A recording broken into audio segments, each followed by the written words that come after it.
All right, so I wanted to make a quick video on something I was thinking about last night.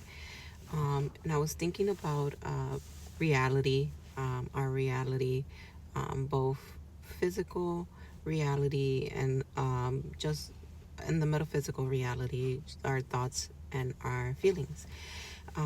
So, what I came to the conclusion is that reality is just an accumulation of actions, and we are sitting in the accumulation of those actions, like a mass accumulation. Um, and by what I mean by that, if you look at a chair that we sit on, a chair is just an accumulation of actions, such as it took for someone to chop the tree down, to carve it into a wood, to paint it, to make it sittable. Or I don't know if sittable is a word, I think I just made that up. But to make it, to give it the ability to hold a human and to have the shape of a chair, whatever. And so it took several actions to get to that. And the reality that we're sitting on is this chair. But to get to this chair, it took steps, it took action, right? Um, so now, if you flip that into the metaphysical and you flip that into your reality, right now you're sitting in the reality of the actions that you've taken. So, whatever actions you've taken throughout your life, that is the reality. If you look around, that is what you're seeing. If you have a family, it took, if you have kids, let's say, it took several steps to get to see those kids right there in reality. That's the reality right now. That's your reality. That's what you're sitting on. You're sitting in the accumulation of your actions, right? And now for the metaphysical, um, the accumulation is based on your thoughts and feelings. You've accumulated the things you've accumulated in reality when you look around at your kids, at your house, at the things you've acquired, you've accumulated, your friends, your relationships, is through your thoughts and feelings. The thoughts and feelings that you've had kind of shaped the reality around you.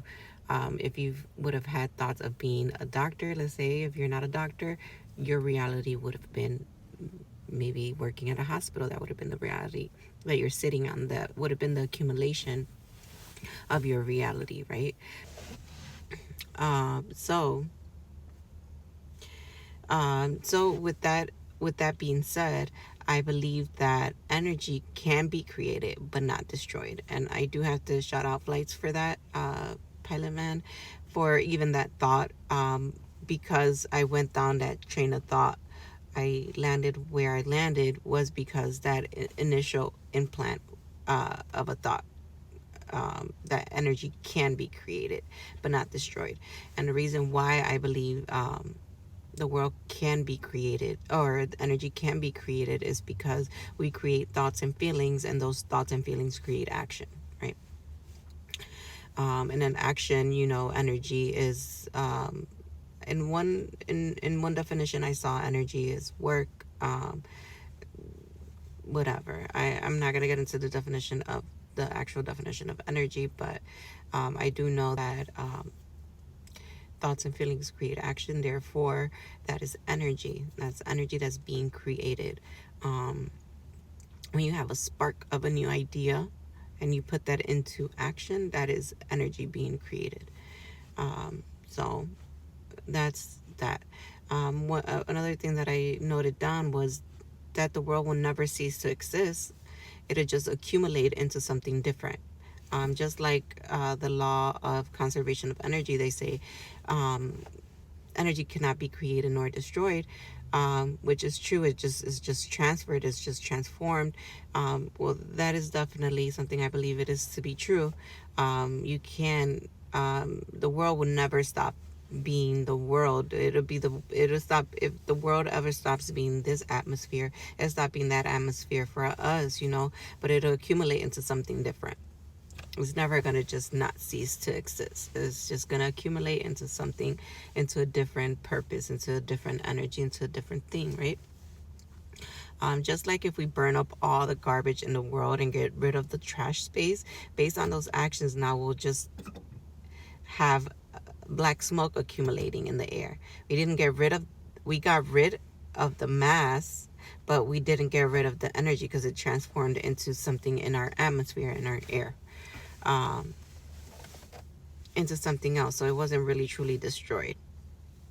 But through our actions of trying to destroy it, we're creating a new energy, a new reality. Now we have to figure out solutions for the air that's being accumulated from burning all the trash. Let's say that's one of the solutions for trash. So now we have to kind of rectify what's going on in the air. It's a new, it becomes a different problem, you know? So,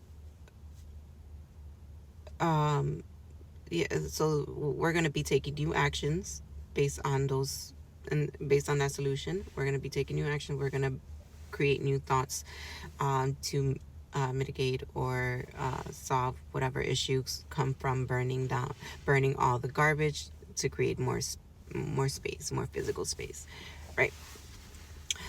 Just like when you lose someone, it's not that their energy is gone, it's transformed into something else, a memory, a thought form. It, and that memory and that thought form is just the accumulation of their existence. So their energy has not been destroyed, it's just been transformed into more of a memory.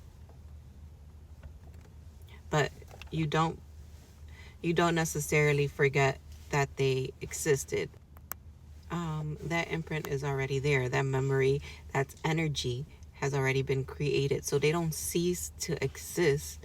They're still in, their energy is still there. It's just in thought form. It's just in memory. So energy, it's absolutely right. You cannot destroy it because it just transformed. Now the person is not there. You lose someone, they're not there, but their memory lives, and based on their memory, it can lead to action. So it's still energy. So let's say you lose someone, right? And now they transform into just a memory, and you're coping with that memory. You're gonna take actions to cope, and that is going to be your reality at the moment. So let's say you're grieving and you're going through the notions of losing someone, then you're going to make certain actions, you're going to do certain things to feel better, to cope, and that is going to be your reality at the moment.